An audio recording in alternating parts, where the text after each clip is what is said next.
बिस्मिल्लाहिर्रहमानिर्रहीम। नाजरीन, लंदन से मैं हूं शमशाद मांगट। इस वक्त हम वहां पे मौजूद हैं जहां पे मियां नवाज शरीफ साहब ठहरे हुए हैं। उनसे आज हमारी गैर रस्मी जो मुलाकात थी वो हुई। गैर रस्मी इसलिए कि हम चंद साफ़ी थे, लेकिन ज़्यादातर पार्टी के रहनुमा वहाँ पर मौजूद थे। नाजरीन, दिलचस्प बात यह है कि आज मियाँ साहब जो हैं वो बहुत ही खुशगवार मूड में थे। उसकी एक वजह यह भी हो सकती है कि मरीम बीबी चूँकि एक बड़े मुकदमे में बरी हो गई हैं और ख़ुद भी इसहाक डार साहब के जाने से डॉलर नीचे आया, उस पर भी बार बार बात हुई। लेकिन नाजरीन, आज मियाँ साहब ने बड़ी, जैसा कि जब वो बहुत खुश होते हैं ऐसी अपने बचपन की बातें भी कर जाते हैं जिससे लोग महसूस होते हैं। तो नाजरीन, आज जब गुफ्तगू का आगाज़ हुआ तो पहले तो उन्होंने पंजाब की तंजीम साजी के हवाले से अरशद साहब से काफ़ी उनसे पूछा कि पंजाब में तंजीम साजी का क्या सिस्टम है। अरशद साहब चूँकि उम्रे पे गए हुए थे, उन्होंने कहा कि लगता है आप उम्रे में ज़्यादा वक्त गुजार के आए हैं तो आपका होमवर्क अभी मुकम्मल नहीं है। लेकिन फिर उन्होंने काफ़ी जनाब मियाँ नवाज शरीफ को मुतमिन करने की कोशिश की कि हमने ये भी किया। लेकिन फिर अचानक मियाँ नवाज शरीफ साहब को ये ख्याल आया कि सामने बैठे हुए जो सियालकोट से ताल्लुक़ था, जिनका शकूर साहब और ख्वाजा आसिफ साहब के हल्के से उनका ताल्लुक़ था, तो मियाँ साहब ने कहा कि आज आप सिगार नहीं पी रहे। तो उन्होंने कहा कि मियाँ साहब, मैं आपकी मौजूदगी में, आपके एहतराम में सिगार नहीं पी रहा, वरना तो मुझे ख्वाहिश भी हो रही है।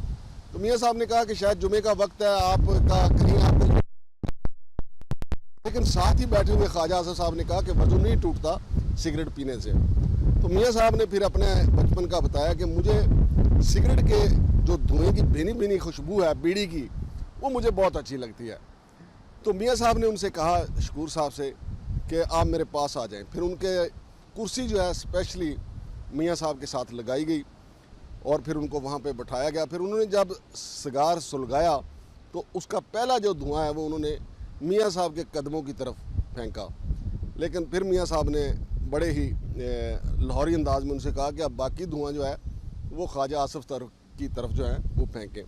और वहाँ बैठे हुए जितने भी लोग थे, हमारे बरतानिया के प्रेस क्लब के जो सदर हैं जनाब शौकत डार साहब, फिर डेनमार्क से हुए फरीद साबरी साहब, रिजवान असलम साहब और नासिर भट्ट साहब भी वहाँ पे मौजूद थे, और भी कोटला से आबद रज़ा के भाई वो भी वहाँ पे मौजूद थे, MNA नौशीन भी वहाँ पे मौजूद थी। तो सारे ही इससे महसूस होते रहे। तो फिर तकरीबन 10 मिनट जो शकूर साहब ने सिगार सुलगाया और पिया तो वहाँ पूरा कमरा ही महकना शुरू हो गया था उस सिगार से। और फिर मियाँ साहब ने यह भी बताया, जो वहाँ महफिल में मौजूद थे, क्या तो पता है सिगार की कीमत कितनी है? तो साहब ने पूछा कि मियाँ साहब बताओ इन्हें कितनी है। तो मियाँ साहब ने बताया कि ये 15,000 का सिगार है। तो फिर मियाँ साहब ने गुफ्तगू को पलटाया और अचानक ख्वाजा आसिफ साहब को एक सवाल कर दिया कि ख्वाजा साहब ये बताइए, ये जो आपने शॉर्ट जराबें पहनी हुई हैं इसकी वजह क्या है कि अब लंबी जराबें क्यों नहीं आती? तो ख्वाजा साहब ने कहा कि ये फ़ैशन के तौर पे हम पहनते हैं, तो ये एक फ़ैशन है नहीं। तो मियाँ नवाज शरीफ साहब ने कहा कि नहीं, जब मैं क्रिकेट खेला करता था तो हम तो लंबी लंबी जराबें और ऊन की जराबें पहना करते थे। तो ख्वाजा आसिफ साहब ने कहा कि जी अब तो ऐसी जराबें भी आ गई हैं, वो पहन लें तो पता ही नहीं चलता आपने जराबें पहनी हुई हैं। तो मियाँ साहब ने फिर उनसे पूछा, तो फिर ऐसी जराबें पहनने का क्या मकसद है? तो लोगों ने लत्तां दिखाड़ियां ने जराबें पा के। तो फिर महफिल जो है एक दफ़ा फिर खुशगवार कहकों में बदल गई। तो मेरे साथ जनाब शौकत डार साहब भी मौजूद हैं। तो शौकत डार साहब से भी जानेंगे कि उनका आज का एक्सपीरियंस कैसा रहा, क्योंकि मियाँ नवाज शरीफ साहब जो है, आपको पता है कि पिछले काफ़ी अरसे से काफ़ी शदीद टेंशन में थे, मुकदमात उनके ख़िलाफ़ बन रहे थे, अदालतों से सज़ाएँ आ रही थी। लेकिन मरीम बीबी के हक़ में फ़ैसला आने के बाद आज लोगों ने भी इस बात को महसूस किया कि मियाँ साहब काफ़ी खुशगवार मूड में थे। तो शौकत डार साहब, आप क्या समझते हैं? शुक्रिया। वैसे जो आपने पहले बात की है कि वो बहुत खुशगवार मूड में थे, तो वाकई हम भी मिलते रहते हैं, नवाज शरीफ साहब से मुलाकातें होती रहती हैं गाय बगाए, कभी उनका यहाँ से हम रिसीव करते हैं कुछ जो। लेकिन आज वाकई वो बहुत खुश थे और तकरीबन हमारी घंटा से ज़्यादा मुलाकात रही। ज़्यादातर मियाँ नवाज शरीफ साहब भी बातें करते रहे और दूसरों से। लेकिन एक चीज़ आपने नोट की होगी कि उनकी पाकिस्तान के मामलों पर बड़ी गहरी नज़र है, ख़ास तौर पर तंजीमी मामलों पर। जैसे अरशद साहब से वो बातें कर रहे थे तो उन्हें सारी मालूमात पहले से मौजूद थी। जो अरशद साहब ने जवाब दिया उनके पास ऑलरेडी उनके पास मालूमात मौजूद थी कि तंजीम साजी में क्या कमज़ोरी हो रही है और किस वजह से स्लो तंजीमी साजी जा रही है। और इसके अलावा जो सबसे इम्पोर्टेंट बात थी कि मियाँ साहब ने एक तरह से एक इंडिकेशन भी दिया है कि वो जल्द ही पाकिस्तान जाने वाले हैं, और महीने 1.5 महीने का उन्होंने रफली टाइम इस तरह को बातों बातों में एक इशारा किया था। आप मौजूद थे वहाँ, तो उन्होंने एक इशारा किया था कि हो सकता है कि महीने 1.5 महीने तक पंजाब में कुछ सूरत हाल चेंज हो। तो ये एक बड़ी ख़ास बात है। मेरा ख्याल मियाँ साहब तैयारी कर चुके हैं पाकिस्तान जाने की, सिर्फ वो मेरा ख्याल साग डार साहब के इंतज़ार कर रहे हैं या और जो सूरत हाल है उसको मुशाहदा किया जा रहा है। तो रवानगी तकरीबन अनकरीबी होने वाली है उनकी पाकिस्तान के लिए। तो शौकत डार साहब, आपने महसूस किया कि मियाँ साहब जो हैं वो अच्छी अच्छी बातें करते, खुशगवार बातें गपशप करते करते अचानक वो सोशल मीडिया की तरफ आए थे। तो वो अपनी टीम से पूछ रहे थे कि सोशल मीडिया का, डिजिटल मीडिया का क्या किया, कैसे कर रहे हैं।